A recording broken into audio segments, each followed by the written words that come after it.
Hello friends, welcome to Shri রান্নাঘর। কিছুদিন ধরেই খুব তেল মশলার খাবার খাওয়া হয়ে গিয়েছে, তাই আজকে ভাবলাম একদম সিম্পলভাবে মাছের ঝোল আর বেগুনের ভর্তা বানাবো। তো আজকের মেনু ছিল উচ্ছে ভাজা, মাছের ঝোল, আলু আর কাঁচকলা দিয়ে, আর ছিল বেগুনের ভর্তা। তো উচ্ছে ভাজাটা আমি বসিয়ে দিয়েছি, আলু আর উচ্ছে একসঙ্গে কেটে বসিয়ে দিয়েছি, আর ওদিকে ভাত হচ্ছে। আর এখানে আমি আলু আর কাঁচকলাটা কেটে নিয়েছি, আর কিছুটা লাউ ডাঁটাও কেটে নিয়েছি। উচ্ছে ভাজাটা হয়ে গিয়েছে, এখন আমি আলু আর কাঁচকলাগুলো কষতে বসিয়ে দিয়েছি।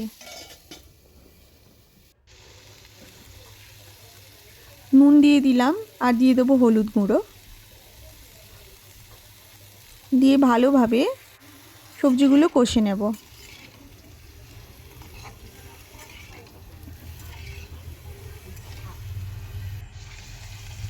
লাউ ডাঁটাটাও আমি দিয়ে দিয়েছি। আমি একদম তেল দিইনি বললেই চলে, খুব সামান্য পরিমাণ তেল দিয়ে আমি এগুলো কষছিলাম।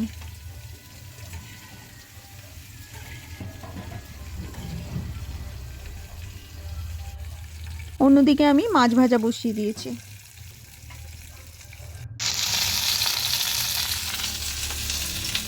একদিকে মাছ ভাজা হচ্ছে, আর একদিকে বেগুনের ভর্তা বানানোর জন্য বেগুনটা পুড়িয়ে নিচ্ছি। মাছ ভাজা হয়ে যাওয়ার পর অল্প পরিমাণ সর্ষের তেল দিয়ে তাতে কালো জিরে আর একটা কাঁচা লঙ্কা ফোড়নে দিয়ে দিলাম, আর দেবো জিরে বাটা, আদা বাটা আর একটা টমেটো। এই সমস্ত মশলা আমি তেলের মধ্যে দিয়ে দিয়েছি, আর দিয়ে দিলাম সামান্য পরিমাণে হলুদ আর একটু নুন। মশলা কষানো হয়ে যেতে যে সবজিগুলো কষে রেখেছিলাম সেগুলো দিয়ে দিলাম। মশলার সাথে সবজি কিছু সময় ভালো করে কষিয়ে নেব।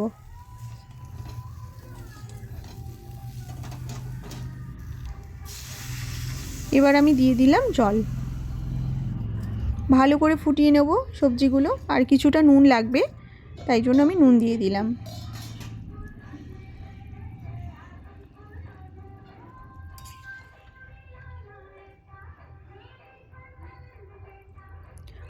সবজিগুলো সেদ্ধ হচ্ছে, আর এদিকে আমি বেগুনের ভর্তা বানানোর জন্য বেগুনটা মেখে নেব। বেগুনটা পুড়িয়ে আমি ভালো করে ছাড়িয়ে নিয়েছিলাম খোসাটা। এর সাথে দিয়েছি ধনেপাতা আর কাঁচা লঙ্কা, এগুলো আমি হালকা করে তেলে ভেজে নিয়েছি। আর দিচ্ছি বড়ি, এটা হচ্ছে মুসুর ডালের বড়ি, আর দিচ্ছি কাঁচা পেঁয়াজ। নুন আর তেল আমি দিয়ে দিয়েছিলাম আগে থেকেই। এবার ভালোভাবে বড়ির সাথে বেগুনটা আমি মাখিয়ে নেব।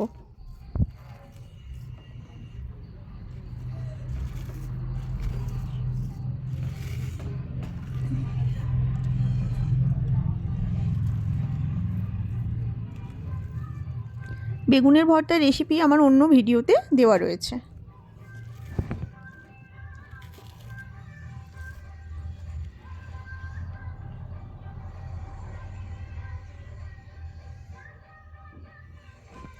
এদিকে সবজিগুলো ফুটে যেতে আমি মাছগুলো দিয়ে দিয়েছি। মাছগুলো দেওয়ার পর 2 মিনিট ঢাকা দিয়ে ভালোভাবে ফুটিয়ে নেব।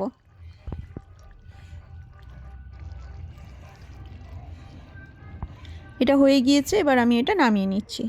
তো আজকের মেনু ছিল উচ্ছে ভাজা, আর এই আলু, কাঁচকলা আর লাউ ডাঁটা দিয়ে মাছের ঝোল, বেগুনের ভর্তা, আর সাথে তো ডাল অবশ্যই রয়েছে। আর এই যে আমি ভাত বেড়ে নিয়েছি। তো বন্ধুরা, আজকের রেসিপিগুলো কেমন লাগলো কমেন্ট করে জানাবেন। দেখা হবে নতুন কোনো ভিডিওর সাথে। সবাই ভীষণ ভালো থাকবেন। আজকের মতো টাটা।